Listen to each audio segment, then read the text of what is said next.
ಬಹುಶಃ ಯಾವಾಗ್ಲೂ ಒಟ್ಟಿಗೆ ಕೆಲಸ ಮಾಡ್ತಿದ್ವಿ ಅಲ್ವಾ, ಅದಕ್ಕೇನೆ ಅವ್ರು ಇಲ್ದೇ ಇದ್ರೆ ಹೇಗಿರುತ್ತೆ ಅಂತ ಗೊತ್ತಿರ್ಲಿಲ್ವೇನೋ. ಅದಕ್ಕೆ ಇವತ್ತು ಅವ್ರು ಇತ್ತಿಲ್ವಲ್ಲ, ಬೇಜಾರಾಯ್ತು ಅನ್ಸತ್ತೆ. ಅದು ನ್ಯಾಚುರಲ್ ಅಲ್ವಮ್ಮ. ಆದ್ರೆ ನಿಜ ಹೇಳ ಪುಟ, ಮಾವ, ಪಾಪು, ನೀನು, ಸಂಧ್ಯಾ, ನಿಮ್ ಇಷ್ಟು ಜನನ್ ಬಿಟ್ರೆ ನಾನು ಬೇರೆ ಯಾರಾದ್ರೂ ಇಷ್ಟೊಂದು ಹಚ್ಕೋತೀನಿ ಅಂತ ನಾನು ಅನ್ಕೊಂಡೇ ಇರ್ಲಿಲ್ಲ.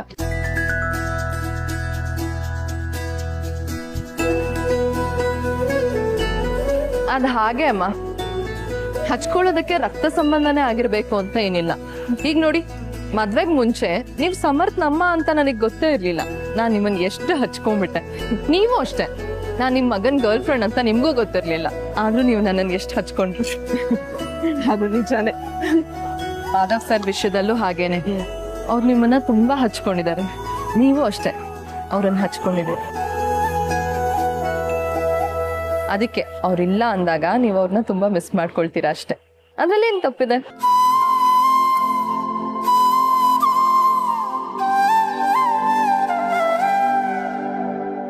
ನಿಜ ಹೇಳ್ಬೇಕು ಅಂದ್ರೆ ಒಳ್ಳೆತನದಲ್ಲಿ ಕಾಂಪಿಟೇಷನ್ ಏನಾದ್ರು ಇಟ್ರೆ ನೀವು ಮಾಧವ್ ಸರ್ ಯಾರು ಸೋಲಲ್ಲ. ಯಾಕಂದ್ರೆ ನಿಮ್ಮಿಬ್ರು ಗುಣನೇ ಆಗಿದೆ. ಅಮ್ಮ, ನಿಮ್ಗೆ ಇನ್ನೊಂದು ನಿಜ ಹೇಳ, ಮೊದ್ಲು ಈ ವಯಸ್ಸಲ್ಲಿ ಸ್ನೇಹನ ಅಂತ ಅನ್ಕೊಳ್ತಿದ್ರಿ, ಆದ್ರೆ ಈಗ ಎಷ್ಟು ಕ್ಲೋಸ್ ಆಗ್ಬಿಟ್ಟಿದ್ದೀರಾ ನೋಡಿ.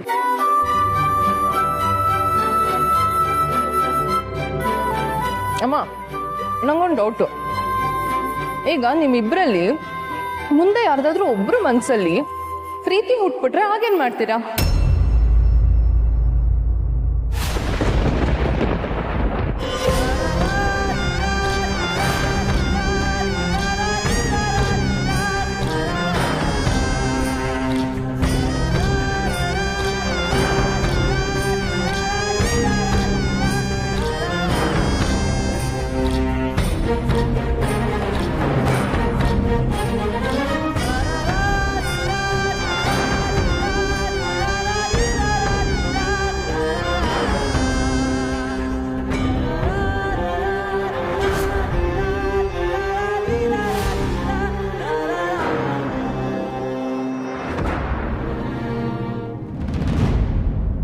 ಅಲ್ಲ ಮ್ಯಾಮ್, ಹೋಗುವಾಗ ಟೆನ್ಷನಲ್ಲಿ ಹೋದ್ರಿ, ಬಹಳ ಸಂತೋಷವಾಗಿ ಬರ್ತಿದ್ದೀರಾ.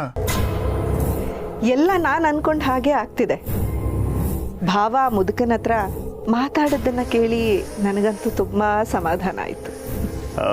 ಇಫ್ ಯು ಡೋಂಟ್ ಮೈಂಡ್, ಅವ್ರು ಏನು ಮಾತಾಡ್ತಿದ್ರು ಅಂತ ನನಗೆ ಹೇಳ್ಬೋದಾ? ಜನಾರ್ದನ್ ಅವರೇ, ಈಗಾಗಲೇ ನಿಮಗೆ ನಿಮ್ಮ ಮಗಳ ಮದುವೆ ಬಗ್ಗೆ ಟೆನ್ಷನ್ ಇದೆ. ಇದ್ರ ಬಗ್ಗೆ ನೀವು ಯಾಕೆ ಯೋಚಿಸ್ತೀರಾ? ಇದೆಲ್ಲ ನನಗೆ ಬಿಡಿ. ನಿಮ್ಮ ಮಗಳ ಮದುವೆ ಏನೂ ಸಮಸ್ಯೆ ಇಲ್ಲದೆ ಆಗತ್ತೆ. ನೀವು ಆರಾಮಾಗಿರಿ. ಮ್ಯಾಮ್, ನನ್ನ ಆ ಜನ್ಮ ವೈರಿ ಮಾಧವ್ ನಮ್ಮ ಮನೆಗೆ ಬಂದು ಕೈ ಮುಗಿದು ಬೇಡ್ಕೊಂಡಾಗಲೇ ನಂಗೆ ಗೊತ್ತು ಈ ಮದುವೆ ಆರಾಮಾಗಿ ಆಗತ್ತೆ ಅಂತ. ಆದರೆ ಈಗ ನನ್ನ ಯೋಚನೆ ಅದಲ್ಲ. ಏನು ನಿಮ್ಮ ಯೋಚನೆ? ಒಂದು ಪ್ರಶ್ನೆ ಕೇಳ್ತೀನಿ, ತಪ್ಪು ತಿಳ್ಕೊಬೇಡಿ. ನಿಮ್ಮ ಮನೇಲಿ ಯಾರೇ ಬಂದು ಏನೇ ಕೇಳಿದ್ರು ನೀವು ಸತ್ಯನೇ ಹೇಳ್ತೀರಾ? ಮ್ಯಾಮ್, ನಿಮ್ಮ ಮನಸ್ಸಲ್ಲಿರೋದೇ ಒಂದು, ಆದರೆ ನಿಮ್ಮ ಮನೆಯವ್ರ ಮುಂದೆ ನೀವು ಮಾಡೋದೇ ಬೇರೊಂದು, ನಿಮ್ಮ ಮನೆಯವ್ರ ಮುಂದೆ ಹೇಳೋದೇ ಇನ್ನೊಂದು ಅಂತ ಯಾವತ್ತೂ ನೀವು ಮಾಡಿಲ್ವಾ? ಈಗ ಯಾಕೆ ಆ ಪ್ರಶ್ನೆ? ಇಲ್ಲ, ನಾನಂತೂ ನನ್ನ ಮನೆಯವ್ರ ಮುಂದೆ ಬೇಕಾದಷ್ಟು ಸುಳ್ಳು ಹೇಳಿದ್ದೀನಿ.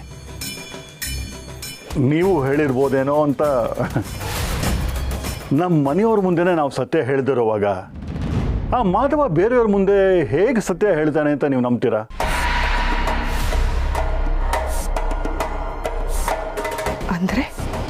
ಅಂದ್ರೆ ಮಾಧವ ಅವನ ಮನಸ್ಸಲ್ಲಿ ಏನೋ ಇಟ್ಕೊಂಡು ಅವ್ರ ಹತ್ರ ಬೇರೆ ಏನಾದ್ರು ಹೇಳಿರ್ಬೋದಲ್ವಾ? ಐ ನೋ ದ್ಯಾಟ್ ಮಾಧವ ಹಾಗೆಲ್ಲ ಹೇಳಲ್ಲ ಅಂತ. But still the ಇಫ್ಸ್ and buds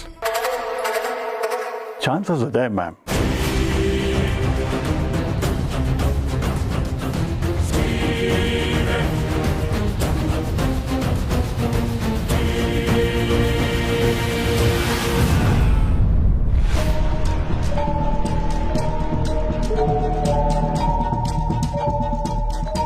ಏನ್ ಮಾಡ್ತಾ ಇದೀಯ ನೀನ್ ಸೊಸೆ ಮುದ್ದು?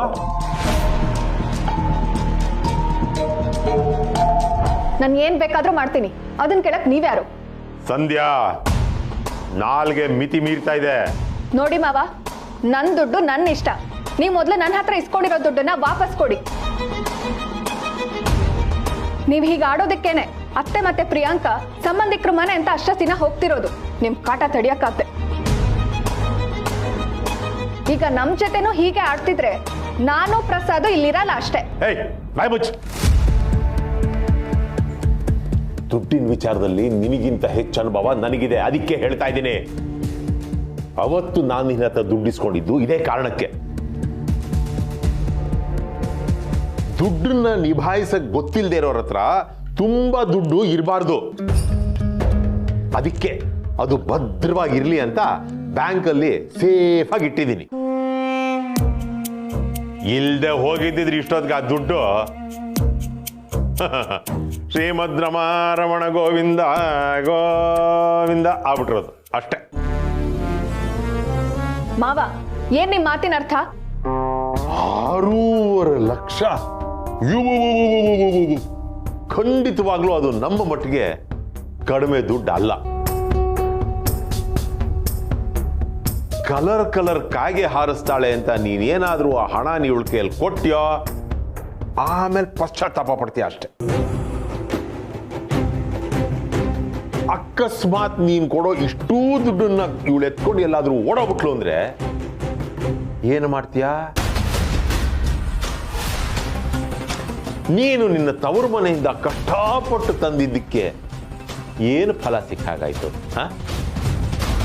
ಹಲೋ ಸರ್, ದೊಡ್ಡೋರು ಅಂತ ಸುಮ್ಮನಿದ್ರೆ ನನ್ನ ಬಗ್ಗೆ ಏನೇನೋ ಮಾತಾಡ್ತೀರಾ?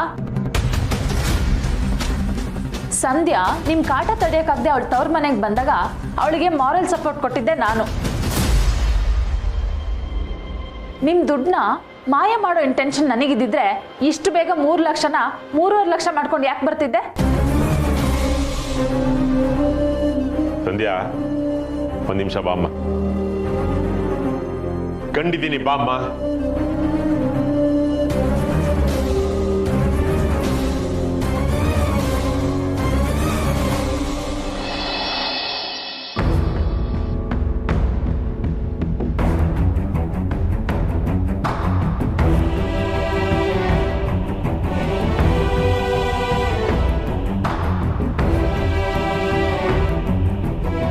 ಅರೆ, ಪೂಜೆ ಎಲ್ಲ ಮುಗ್ದೋಯ್ತಾ? ಮಹಾಮಂಗಳಾರತಿಗಾದರೂ ಕರೀತಾರೆ ಅಂದ್ಕೊಂಡಿದ್ದೆ. ಪೂಜೆ ದಿನನಾದರೂ ಮಕ್ಕಳ ಜೊತೆ ಖುಷಿಯಾಗಿರೋಣ ಅಂದರೆ. ಮಾಧವ, ಯಾಕೆ ಏನಾಯ್ತು? ಅದು ಏನಿಲ್ಲ ತಾತ.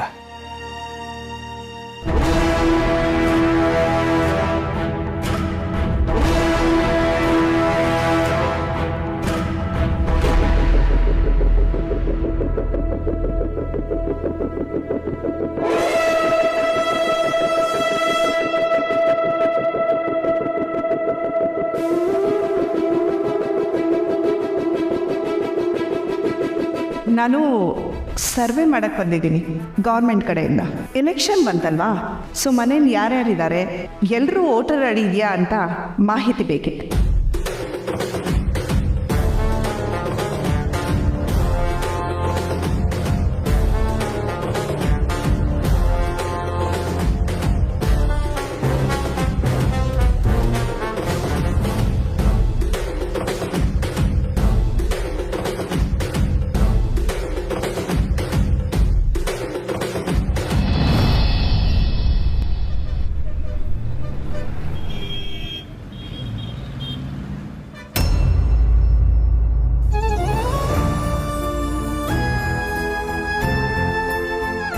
ಅಮ್ಮ, ಅಮ್ಮುಟ್ಟ, ಏನಂದೆ ನೀನು? ನಮ್ಮಿಬ್ರು ಮನ್ಸಲ್ಲಿ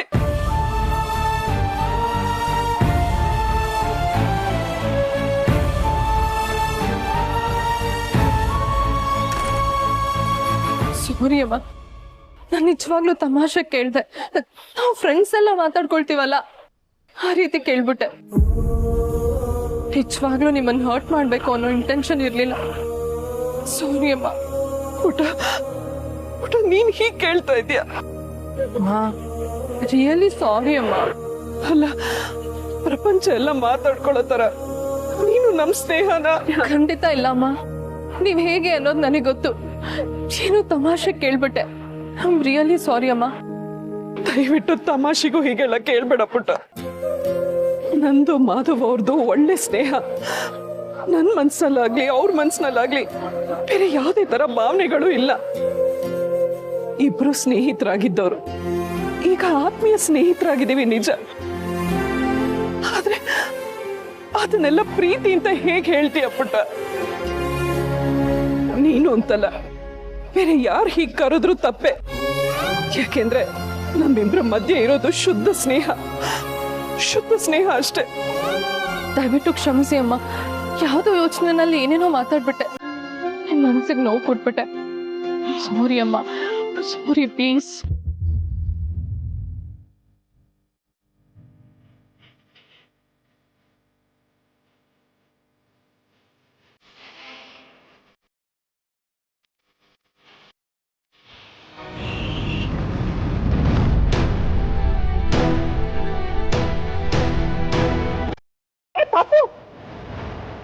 ಯಾಕೆ ಸ್ಪೀಡಾಗಿ ಹೋಗ್ತಾ ಇದ್ದ ನೀವು? ಹೌದಲ್ವಾ? ಏನಾಯ್ತು ಇವನ್ಗೆ?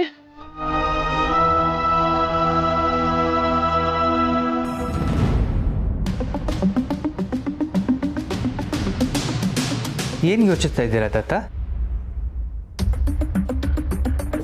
ಇವಳು ಶಾರ್ವರಿ ಅಂತ, ನನ್ನ ತಮ್ಮನ ಹೆಂಡತಿ.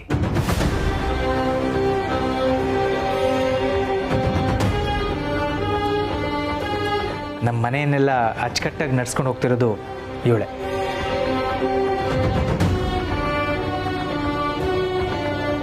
ಇವಳು ಮಾಧವ ನಾದ್ನಿನ ಹಚ್ಚಾಕ್ ನಮ್ಮ ಮನೆಗೆ ಬಂದಿದ್ಲು.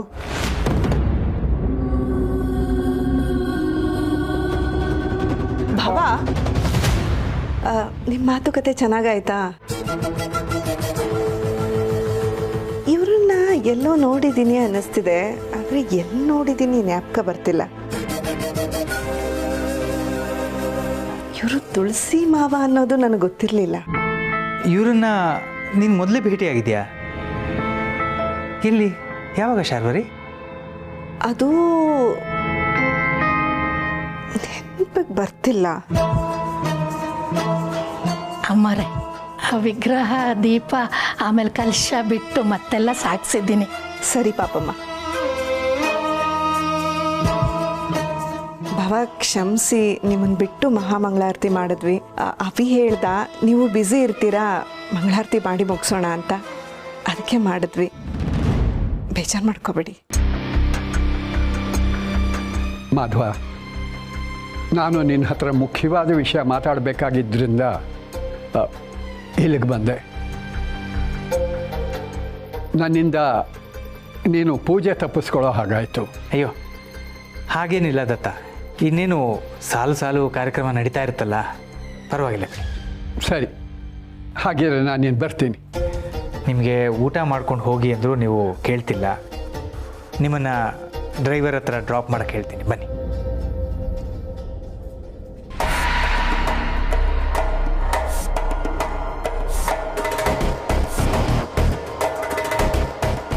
ಸದ್ಯ ಮುದುಕ ನನ್ನ ಬಗ್ಗೆ ಏನು ಹೇಳದೆ ಹೋದ. ಆಗಲೇ ರೂಮಲ್ಲಿ ಭಾವ ಬೇರೆ ಇದನ್ನ ಇಲ್ಲಿಗೆ ಬಿಟ್ಬಿಡೋಣ ಅಂದರು. ಎಲ್ಲ ನನಗೆ ಬೇಕಾದ ಹಾಗೆ ಆಗ್ತಿದೆ. ಬಟ್ ಸ್ಟಿಲ್ ಈ ಬಲಗಣ್ಣು ಯಾಕೋ ಅದರ್ತಾ ಇದೆಯಲ್ಲ. ಮುಂದೆ ನನಗೇನಾದರೂ ಸಮಸ್ಯೆ ಎದುರಾಗುತ್ತಾ? ಆ ಸಮಸ್ಯೆಗೆ ಈ ಮುದುಕನೇ ಕಾರಣ ಆಗ್ಬಿಡ್ತಾನಾ?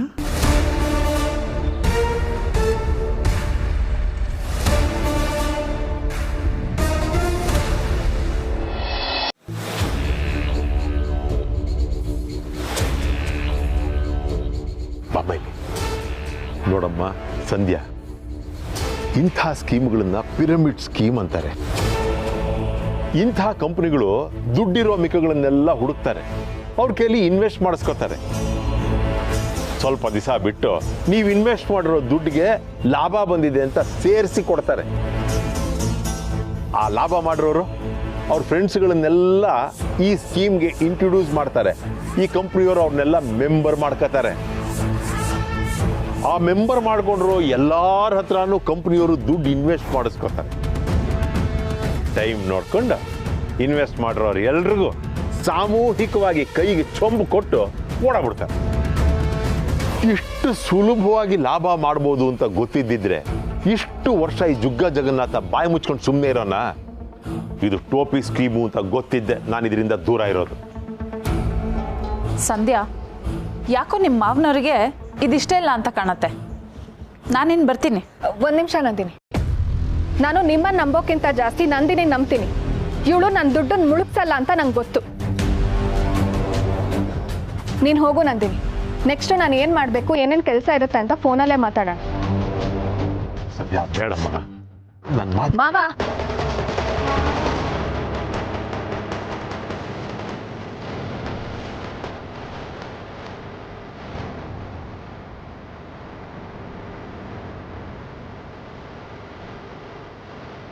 ನೀನು ಹೊರಡು ನಂದಿನಿ, ನಾನು ಇಲ್ಲಿ ನೋಡ್ಕೊಳ್ತೀನಿ. ಬಾಯ್. ಸಂಧ್ಯಾ ಹೋಯ್ತು ದುಡ್ಡು ಹೋಗ್ತಾ ಇದೆ. ಮನೆ ಲಕ್ಷ್ಮಿ ಕಣಮ್ಮ ಹೋಗ್ತಾ ಇದೆ. ಕರಿಯಮ್ಮ. ಸಂಧ್ಯಾ ಏ ಬಾಮ್ಮ, ದುಡ್ಡು. ಸಂಧ್ಯಾ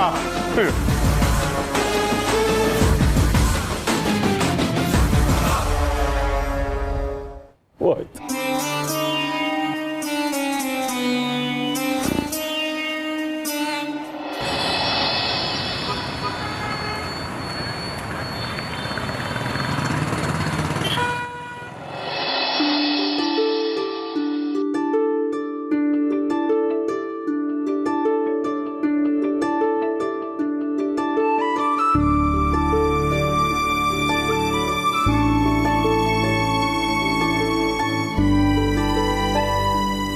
ಹೇ ದೀಪು, ಬೇಗ ಬಮ್ಮ. ಹೇಗಿದ್ರು ಪರ್ಮನೆಂಟ್ ಆಗಿ ಮನೆಗೆ ಬರಬೇಕು.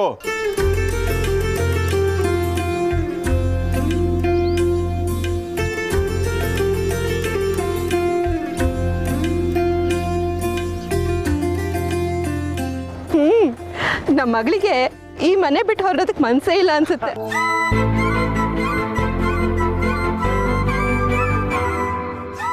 ಎನಿವೇಸ್, ಪೂಜೆ ಕರೆದಿದ್ದಕ್ಕೆ ತುಂಬ ಥ್ಯಾಂಕ್ಸ್. ನಾವಿನ್ನು ಬರ್ತೀವಿ. ಸರಿ, ಮದುವೆ ತಯಾರಿ ಎಲ್ಲ ಚೆನ್ನಾಗಿ ಮಾಡ್ಕೊಳ್ಳಿ. ಖಂಡಿತ. ಮ್ಯಾಮ್, ನಿಮ್ಗೇನ ಹೆಲ್ಪ್ ಬೇಕು ಅಂದರೆ ಕೇಳಿ, ಸಂಕೋಚ ಪಟ್ಕೋಬೇಡಿ. ಹೆಲ್ಪಾ?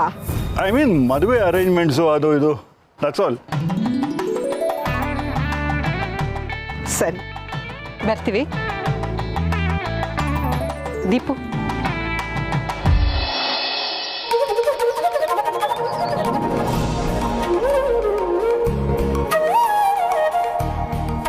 ಮಿಸ್ ಯು ಹನಿ.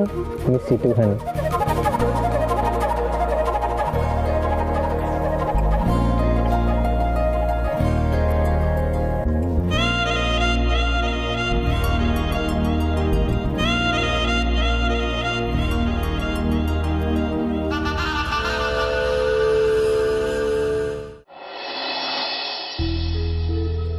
ಪುಟ್ಟ, ಅವನು ಯಾಕೆ ಸ್ಪೀಡಾಗಿ ಹೋದ ಅಂತ ಏನಾದರೂ ಹೇಳದ್ನಾ? ಅವನು ಮಾತಾಡೋಕ್ಕೆ ರೆಡಿ ಇಲ್ಲ ಅಮ್ಮ. ನಾನೇ ಇನ್ನೊಂದ್ಸರಿ ಕೇಳಿ ನೋಡ್ತೀನಿ. ಇತ್ತೀಚೆಗೆ ಯಾಕೋ ಅವ್ನ ಮನಸ್ಸೇ ಸರಿಗಿಲ್ಲ. ಅವ್ನಿಗೆ ಏನಾಗಿದೆ ಅಂತಲೇ ಅರ್ಥ ಆಗ್ತಾ ಇಲ್ಲ. ಅವ್ನ ಕೆಲಸ ಕಳ್ಕೊಂಡಿದ್ದಾನೆ ಅಂತ ಹೇಳಿದ್ರೇನೆ ಅವ್ನು ಯಾಕೆ ಹೀಗೆ ಆಡ್ತಾ ಇದ್ದಾನೆ ಅಂತ ನಿಮ್ಗೆ ಅರ್ಥ ಆಗೋದು. ಆದರೆ ಹೇಳ್ಬೇಡ ಅಂದಿದ್ದಾನಲ್ಲ ಅಮ್ಮ. ಅವ್ನಿಗೆ ಯಾಕೋ ಮನ್ಸು ಸರಿಗಿಲ್ಲ ಅನ್ಸುತ್ತೆ. ಸರಿ ಹೋಗ್ತಾನೆ ಬಿಡಿ, ನೀವೇನು ಟೆನ್ಷನ್ ಮಾಡ್ಕೊಬಿಡಿ. ನೀನು ಅವನ ಜೊತೆಲಿರೋವರೆಗೂ ಅವ್ನು ಸರಿಯಾಗೇ ಇರ್ತಾನೆ ಅನ್ನೋ ನಂಬಿಕೆ ನನಗಿದೆ. ಆದರೂ ಒಂದೊಂದ್ಸಲ ಆತಂಕ ಆಗುತ್ತೆ ಅಲ್ವಾ?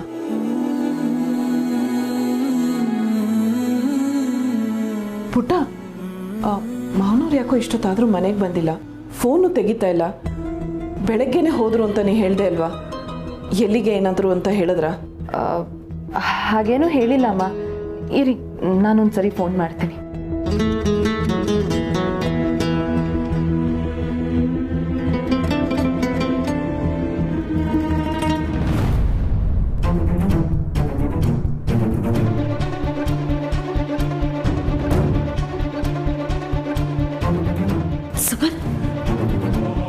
ಹೋಗ್ತಿದ್ಯಾ?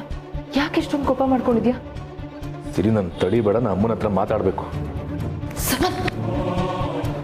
ಕೋಪದಲ್ಲಿದ್ದಾಗ ನಾಲಿಗೆ ಕಂಟ್ರೋಲಲ್ಲಿ ಇರಲ್ವಂತೆ. ಏನ್ ಮಾಡಕ್ ಹೊರಟಿದ್ಯಾ ನೀನು?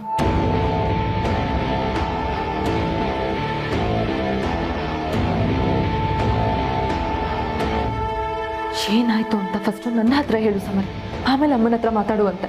ಸಿರಿ, ಮಾತಾಡು. ನನಗೆ ಇರಿಟೇಟ್ ಮಾಡಬೇಡ. ಹೋಗಿ ನಿಮ್ಮ ಅತ್ತೆಗೆ ಹೇಳು ನಾಳೆಯಿಂದ ಕೆಫೆಗೆ ಕೆಲ್ಸಕ್ಕೆ ಹೋಗಂಗಿಲ್ಲ ಅಂತ. ವಾಟ್? ಈಗೇನಾಯ್ತು? ಹೇಳ್ದಷ್ಟು ಕೇಳು, ಎಲ್ಲದಕ್ಕೂ ಪ್ರಶ್ನೆ ಮಾಡಬೇಡ. ನೀನು ಮಾತಾಡ್ತಿಲ್ಲ, ನಾನೇ ಮಾತಾಡ್ಲಾ? ಈಗ ನೀನು ರೂಮ್ಗೂ ನಾನು ಬರ್ತೀನಿ. ದಯವಿಟ್ಟು ಇವಾಗೇನು ಮಾತಾಡೋದಕ್ಕೆ ಹೋಗ್ಬೇಡ ಪ್ಲೀಸ್. ರೂಮಿಗೆ ಹೋಗೋ ಪ್ಲೀಸ್. ಆಯ್ತಾ? ಟ್ರೈ ಮಾಡ್ತಾ ಇದ್ದೀನಿ.